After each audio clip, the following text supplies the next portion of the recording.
Good morning, good afternoon, good evening, wherever in the world it is that you are tuning in from. I'm joined again for the 10 minutes by Giorgia Mecca. Giorgia, how are you? Fine, fine. It's a great day for tennis here in Turin. Is it warm outside? Is it sunny?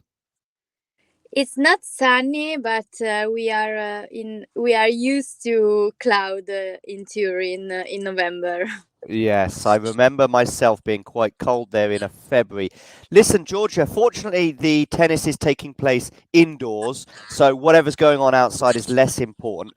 But But what happened indoors yesterday was very important and very significant. I'm afraid we're going to have to start with Rafa Nadal again because it's the big news of the week so far is that he's out.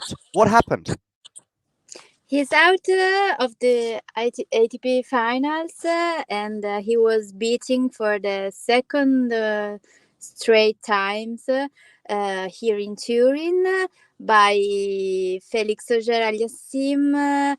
Yesterday, he was not the day of Rafa Nadal, who was very tired, very I listen what the spectator was saying, and a lot of people say his time is up, and Oh, really?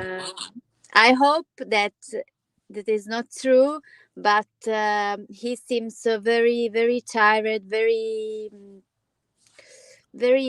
not Rafa, Yeah. and.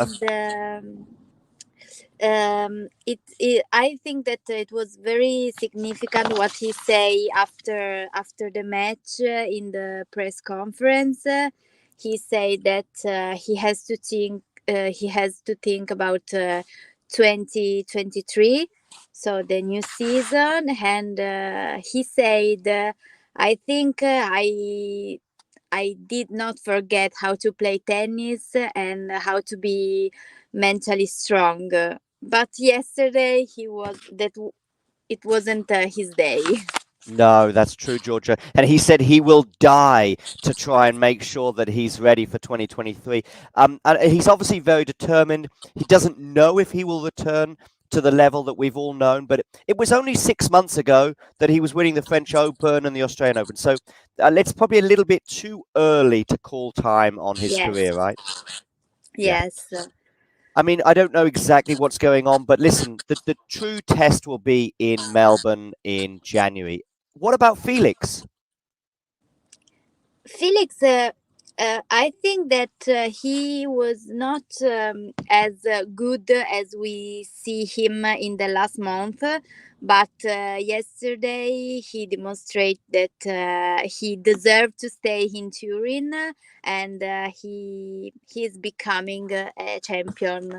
And he is coached by Tony Nadal, and so yesterday was a little bit a family affair Yeah. because yeah, because I think that Tony Nadal was in a bad situation between his Felix and his I don't know how to say His nephew. nephew his nephew. Yeah, yeah. Did you see Tony in the stadium? I see him in the stadium. He was perfect in his role, and I see even after the match in the hotel, and he talked a lot with Carlos Moya, and I think that they was talking about Rafa and his day and that match. That's interesting. So he was very concerned about his nephew. Okay, listen, Felix did well. He's not through yet, but somebody who is already through to the semi-finals, Casper Ruud. Casper Ruud, that is the underdog maybe of these ATP finals.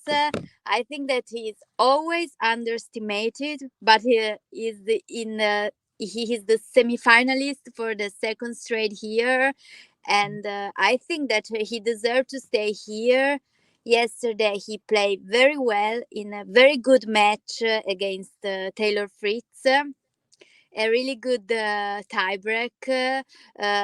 It was very, very spectacular to see them, and maybe it was the worst match of the day. But I think that it isn't true, because it was very, very spectacular.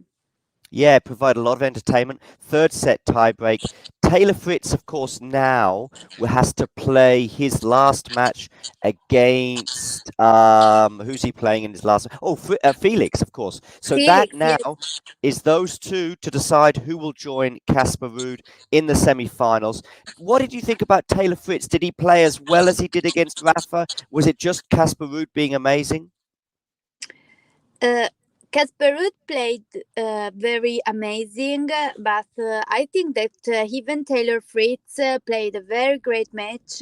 I think that his level is always higher and higher, and I didn't expect that from him, because when I see him the first day in Turin, he wasn't play well, but here, when the tournament began, he was very, very great. I think personally, I think that is the favorite against Auger-Aliassime, because he has a big serve. Yesterday, he had a great percentage with his serve. Yeah, he did. So that's interesting. That'll be on Thursday, of course. But today we have a couple of matches to come. By the way, Georgia, you're on your way to the venue right now. Are Yes. you going to be watching some practice today? I hope so. I want to see Kyrgios and Kokinakis practicing. Hmm. Yesterday they arrived very, very late, but I see them, and I hope to see Nadal, because he will be playing with his coach, Yeah. and I want to see Djokovic before his match. Okay. Yeah. So a lot of people practicing. Yeah, I think Rafa's due to practice about midday or 12:30 local time. So I think we do expect Rafa to play his final match against Casper Ruud, right? Yes, yesterday there was a little, uh, there was a doubt about maybe he will. Some people